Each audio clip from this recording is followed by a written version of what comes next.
இந்த பலம் தான் இழப்பதற்கும் பெறுவதற்கும் ஒன்றுமில்லை என்றானதற்கு மூப்பு எப்படிங்க வரும்? பெறுவதற்கும் இழப்பதற்கும் இனி ஒன்றும் கிடையாது என்று சொல்லுகின்ற அந்த துணிச்சல். நான் சொல்றேன், இந்த ஒற்றை பாட்டோடு நிறைவு செய்கிறேன், எனக்கான நேரம் நெருங்குகிறேன்.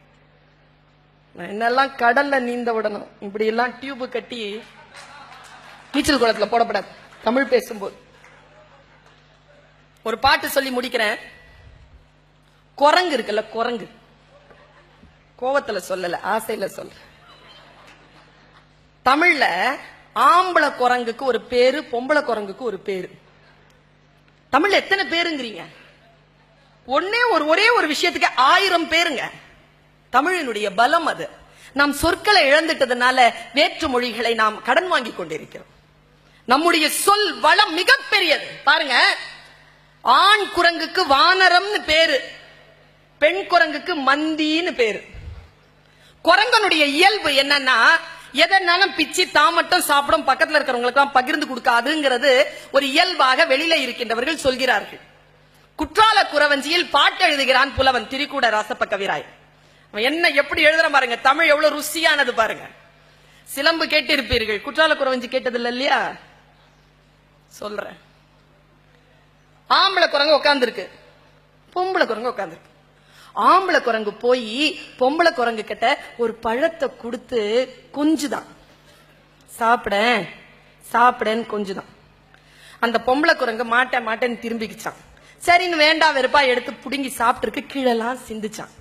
கீழெல்லாம் சிந்தின அந்த பழத்தை வாங்கி சாப்பிடறதுக்கு வானத்துல இருந்து தேவர்கள் வந்து கியூ கட்டி நிக்கிறாங்க. வானரங்கள் கனி கொடுத்து மந்தியோடு கொஞ்சும், மந்தி சிந்தும் கனிகளுக்கு வான்கவிகள் கெஞ்சும்.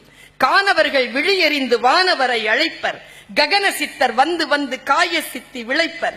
தேனருவி திரை எழும்பி வானின் வழி ஒழுகும், செங்கதிரோன் பறிக்காலும் தேர்க்காலும் வழுகும். ஏ அப்பா, அருவின்னு பேருங்க. நீர்வீழ்ச்சின்னா அவனை வெட்டி வெயில்ல போட. நீருக்கு ஏது வீழ்ச்சி? அது ஃபால்ஸ் என்கின்ற ஆங்கில மொழியினுடைய தமிழாக்கம். நீருக்கு வீழ்ச்சி கிடையாது, நீர் எழுச்சி. அது எழுந்து நிற்குமாறு நான் வைரமுத்து. அருவி, தேன் அருவி அப்படி பாயுது. கீழந்து அந்த அல பரண்டு போய் வானத்துல மோதுதான். வானத்துல அந்த குதிரைகளை ஓட்டிட்டு போயிட்டே இருக்கிறானா சூரியன்.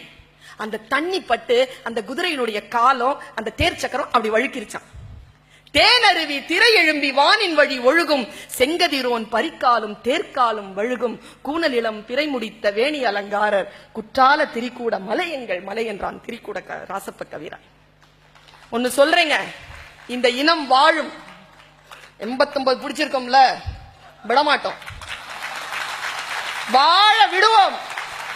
வாழ விடாதவர்களை விடமாட்டோம், பிடிச்சு வச்சிருப்போம். எல்லாரும் ஒரு 2 நிமிஷத்துக்கு கேமரா ஆன் பண்ணுங்க. மைண்ட்ல ஒரு கேமரா இருக்குல்ல, டக்குன்னு ஆன் பண்ணுங்க. சொல்றேன், ஒரு விஷயத்தை சொல்லி முடிக்கிறேன், வருது சொல்லணும்னு. ஆன் பண்ணுங்க.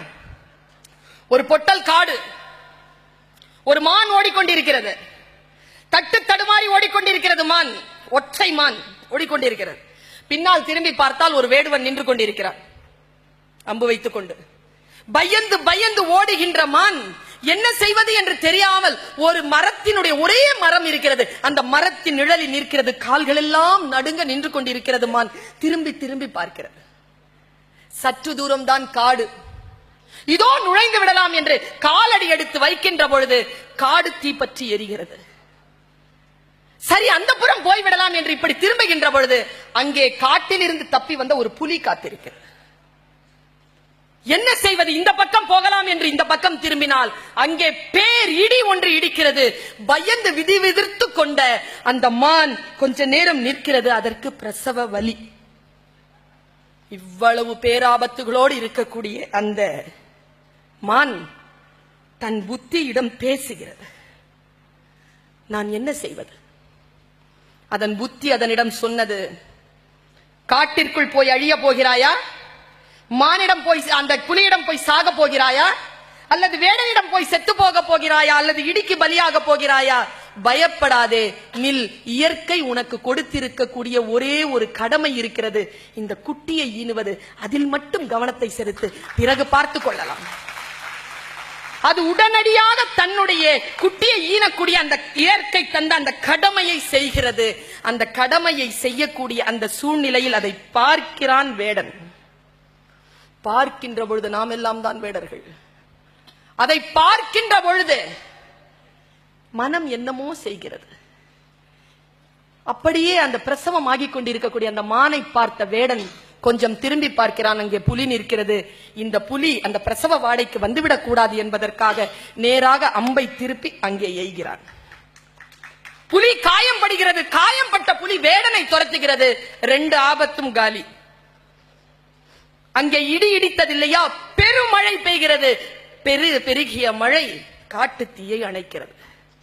இவ்வளவுதான் மீது கிடையாது.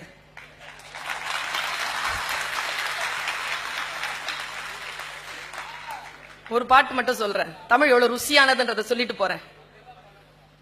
தமிழ் அழகாக பேசுகின்றவர்களுக்கு வாய்ப்பு கொடுங்க. ருசிச்சு ருசிச்சு மென்னு மென்னு ரசிச்சு ரசிச்சு பேசுறவங்களை தூக்கி மேல நிறுத்துங்க.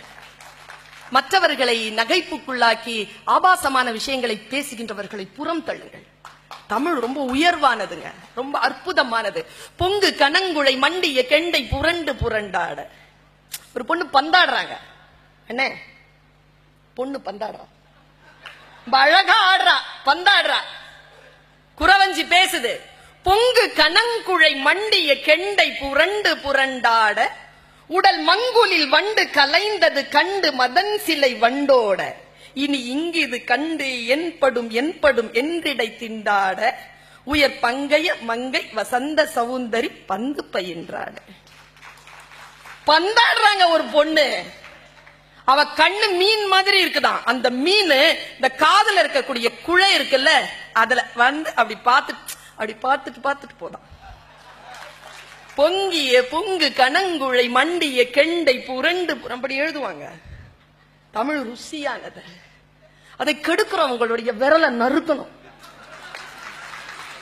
தமிழ் எவ்வளவு ருசி. நான் ஏன் தெரியுமா ருசி ருசி ருசின்னு சொல்றேன்? ருசிச்சு பார்த்து சொல்றீங்க.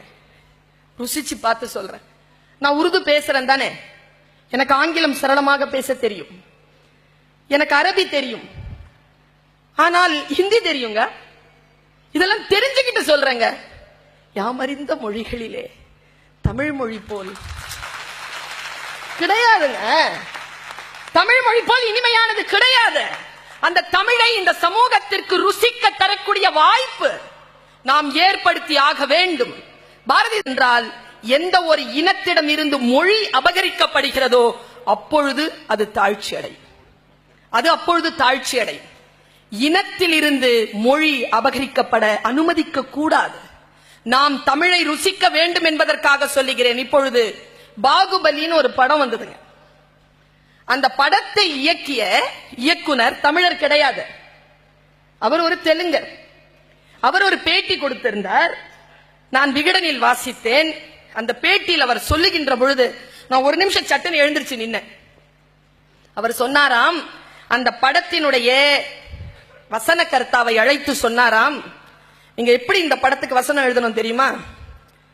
கம்ப ராமாயணத்துல கம்பன் அயோத்தியா காண்டத்துல ஒரு வரி குறிப்பிடுவான். இது யார் சொல்றது? ஒரு தெலுங்கன். தெலுங்கன் சொன்னான், நான் ராமாயணம் என்று அதை கருதவில்லை, கம்ப ராமாயணம் என்பதற்காக கம்பனினுடைய கவிதைகளுக்காக அதை பேசுகிறேன். அவர் சொல்லுகிறார், கம்பன் தன்னுடைய அயோத்தியா காண்டத்தில் ஒரு வரி எழுதியிருப்பான், இந்த தேசத்தில் வீரர்களின் அம்புகளும் பெண்களின் கண்களும் குறி தவறுவதே இல்லை என்று எழுதியிருப்பான். அப்படி நீ இந்த வசனங்களை எழுத வேண்டும் என்று அவன் சொன்னானாம். கம்பராமாயணத்தின் யுத்த காண்டத்தை படிக்காமல் பாகுபலி என்கின்ற படத்தை ஒருவன் எடுத்திருக்கவே முடியாது என்பதுதான் நிதர்சனம்.